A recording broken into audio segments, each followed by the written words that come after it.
से ये 250 दिन बेहद महत्वपूर्ण होने वाले हैं और पहली तारीख भी अब सामने आ गई है। अब से एक हफ्ते के बाद 23 जून को विपक्षी एकता का शक्ति प्रदर्शन होना है। बिहार के महागठबंधन के जरिए इसकी नींव रखने की तैयारी है, जिसमें पटना में नीतीश और कांग्रेस के साथ कई धुर विरोधी नेता एक मंच पर नजर आएंगे। अब सवाल यह है कि क्या एक मंच पर आने के साथ ही एक मत भी हो पाएगा?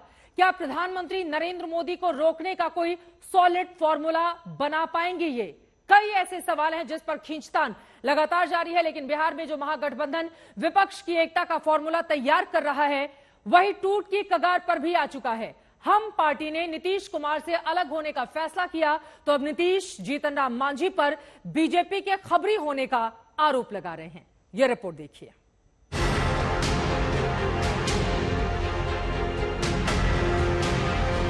तो हो गए अलग, अब ठीक है हुआ।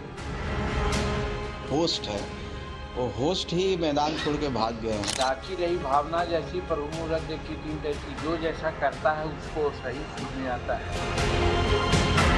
अगर ये लोग अंदर रहते तो जो कुछ भी बोलता वो सब बीजेपी को खबर होती। बीते कई महीनों से नीतीश कुमार जिस विपक्षी एकता की कोशिश में जुटे हुए हैं, 23 जून को पटना में उसकी पहली परीक्षा है और 24 के चुनावों को लेकर इस बड़ी परीक्षा से पहले जीतन राम मांझी पर नीतीश कुमार का बयान उस आर पार की लड़ाई का ऐलान है कि विपक्षी दलों की एकता की कोशिश वाली रेलगाड़ी को मांझी का चौंकाने वाला कदम डिरेल नहीं कर पाएगा। मांझी का अलग रास्ता विपक्षी एकता के कवायद को नुकसान नहीं पहुंचा पाएगा। अभी 23 तारीख को मीटिंग है तो सब पार्टी के लोग अपनी अपनी बात करेंगे। अगर ये लोग अंदर रहते तो जो कुछ भी बोलता वो सब बीजेपी को खबर होती। नीतीश कुमार ये आरोप लगा रहे हैं कि मांझी पहले से ही बीजेपी के संपर्क में थे, लिहाजा हम भी सतर्क थे। तो एक बात सबको मालूम था कि जहाँ कहीं भी वो बीजेपी के लोगों से मिल रहे थे, हम मिल करके फिर हमारे यहाँ भी आकर के कहते थे ये हुआ, तो हम तो जान ही रहे थे सब बात। तो हमने एक बार कह दिया और जब मेरे पास मिलने आए तब भी हमने कह दिया कि या तो आपको इतना ज्यादा हमने बनाया, कोई दूसरा नहीं बनाया, या तो अपनी पार्टी को मर्ज करिए और नहीं तो अलग होना है तो अलग हो जाइए। तो मर्ज नहीं किए, कहा कि ठीक है तो हम अलग हो जाते हैं। अलग हो गए, ठीक ही हुआ। उधर मांझी नीतीश के इन आरोपों पर सबूत मांग रहे हैं, मुख्यमंत्री के आरोपों को गलत बता रहे हैं। अच्छी बात है, किए होंगे देखने के लिए, बताने के लिए कि हाँ भाई जीतन मांझी निकले हैं तो हम उनको ये कहते हैं। कल तक भारत रत्न की उपाधि देने के लिए यहाँ का सत्येंद्र गौतम था, 56 दिन बिता करके दिल्ली गया था और दिल्ली में राष्ट्रपति से मिलने की बात थी, प्रधानमंत्री से मिलने की बात थी। उस समय नीतीश कुमार जी क्यों नहीं किए थे?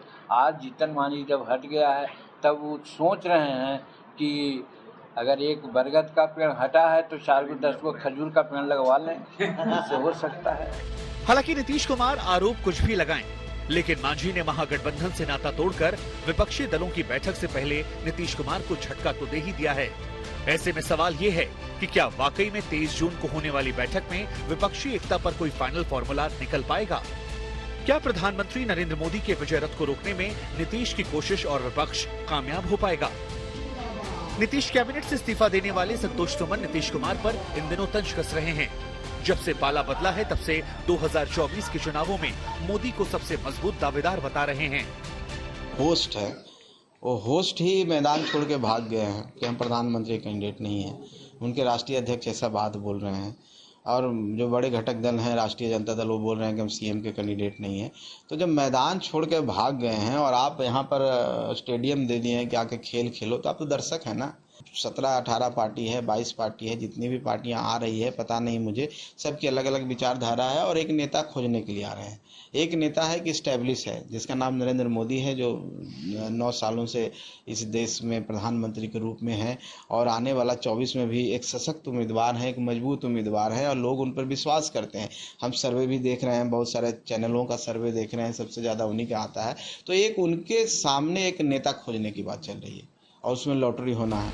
उधर पटना में विपक्ष की बैठक से पहले मांझी के कदम ने बीजेपी को नीतीश पर हमला करने का एक बड़ा मौका दे दिया।